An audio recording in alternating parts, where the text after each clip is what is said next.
Ooh, the old drop shooter.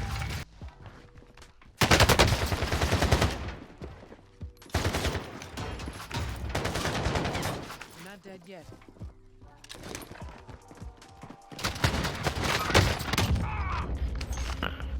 Alright guys, so before we start, I just want to go over my button layout, what kind of controller I play on, because yes, that does matter, but all of these settings I'm about to give you guys for movement is going to apply to you no matter what controller you play on, no matter what button layout you play on. You're going to need these settings. I play on tactical. I play with a scuffed PS4 controller. It's showing an Xbox because my PC reads it as an Xbox controller. I don't know why, but I play on a PS4 scuffed controller. 2 paddles on the back. My right paddle is my X button, so I jump with that. And my left one is my triangle, so I armor up and switch weapons with that one. Now for the first part, we're going to go over sensitivity. I know that has to do with aiming, but it also has to do with movement, guys. You want to make sure you have the correct sensitivity, because when you're moving around, especially if you're in a fight that really matters, you want to make sure that your aim and the way you're looking around corners is really precise, because every second counts, especially if you're going up against a good player or if your back's against the wall and you really got to get out of that situation. So you want to make sure your sensitivity is perfect. Now I play on a 5. I know that seems low, but trust me guys, it is not low. It is extremely good. I'm still able to look around. I'm still able to turn on people, and I think that's just perfect for me. For the ADS sensitivity multiplier, mine are both on 0.97. This is basically just the ADS sensitivity. So if you're aiming down with a sight less than 3.25 zoom, that's going to be the low zoom one, and the high zoom is going to be 3.25 zoom or higher. And make sure your controller vibration is off, guys. It helps with the aim and it helps with the movement. It is really key. You don't want your controller shaking around in these key situations. Now, use/reload behavior, you need this on contextual tap. This is basically if you see loot, you don't have to hold square or whatever button you press. You just tap it and you pick it up instantly. Now that's key, because if you're landing from the gulag or if you're landing as soon as the game starts, you need to pick up that weapon before the other enemy. And getting that weapon first or getting it extremely fast is needed. Armor plate behavior, you need this on apply all. I used to have it on apply 1. I thought that was smart. No, it is smart to have it on apply all, because nobody likes holding down a button. So all you have to do is hold it down one time and you're already putting on all your armor plates. If you're only able to put on 1 or 2 and you have to get back into a fight, all you have to do is tap it one more time and it cancels. And as you see here in this clip, I'm able to armor up and move around swiftly because all I had to do was hold down the armor button one time. Now your slide behavior, you don't want to have it on hold. You want to have it on tap, because you don't want to be holding down the slide button. You just want to be able to tap it one time and keep it moving. Now auto move forward, I have that on disabled. You don't want to just be moving forward the entire time, but automatic tack sprint is much needed. So your automatic sprint should be on automatic tack sprint, guys.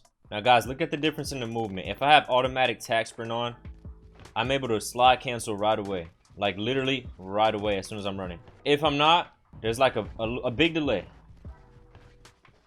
I have to double click L3 and there's a big delay, and that's gonna slow down your movement, especially in big fights. Now when you switch to automatic tack sprint, it might take some getting used to, but trust me, it's gonna be worth it. You're gonna take some L's, because that's what happened to me. I was getting into fights and I wasn't used to moving fast right away, and it would throw me off. I would like run into somebody and it'll just throw me off and they'll get to the shot first. But once you get used to it, like I said guys, you're gonna take some L's first, but it's gonna be worth it once you master how to move with it.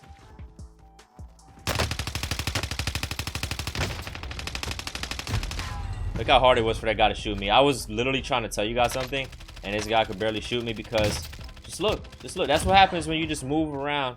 You're not an easy target. So we're gonna go over the idea of having automatic tack sprint and having slide behavior on tap. Now guys, when you're slide canceling is basically trying to activate your tactical sprint again. So right now I'm tack sprinting, but when it stops, like right now I'm running, this is just a regular sprint. This is not a tack sprint. You want to slide cancel and try to activate it again.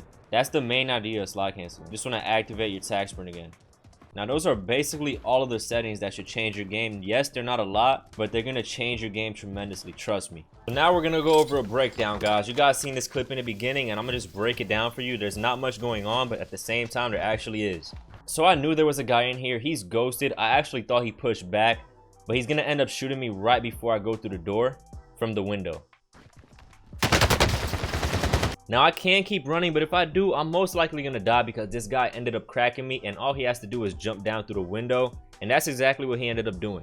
Now this is one of those situations where my back's against the wall and I have no other choice but to fight this guy. So I try to armor up right here, and I have to use any type of cover possible while not staying still but moving around. Because if I stay still, guess what he's gonna do? He's just gonna run up and push me and end up killing me because he did crack me. He knows that I'm weak.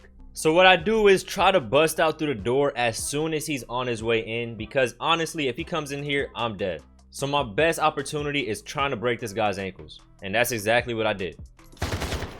Now, as you see here, I'm in the middle of the street. I need to find cover again, so whatever cover I can find is what I would take. So I run around the building, and that's when I get the job done. And one more thing, guys, while I'm taking cover, I'm also peeking. You do not want to lose the enemy and take your eyes off of him. You want to know where they're at the entire time. Trust me. Yes.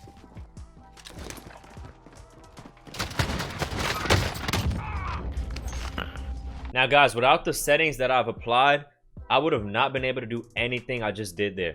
The automatic tag sprint, the slide behavior on tap, the apply all plates, everything is needed in these situations, guys. I really hope these settings helped you guys out. Like I said, these settings are much needed, guys. You're gonna catch L's at first, trust me. I was catching L's before when I wasn't used to it, but now I got the hang of things. But trust me, if you want to take your movement to the next level, apply these settings to your game. Please like and subscribe, I will greatly appreciate it. And I'm promoting my personal Instagram, guys. Go follow me on there, check your boy out. And here's that clip one more time for you guys without me pausing it. Please like and subscribe, I'll greatly appreciate it. And I'm out.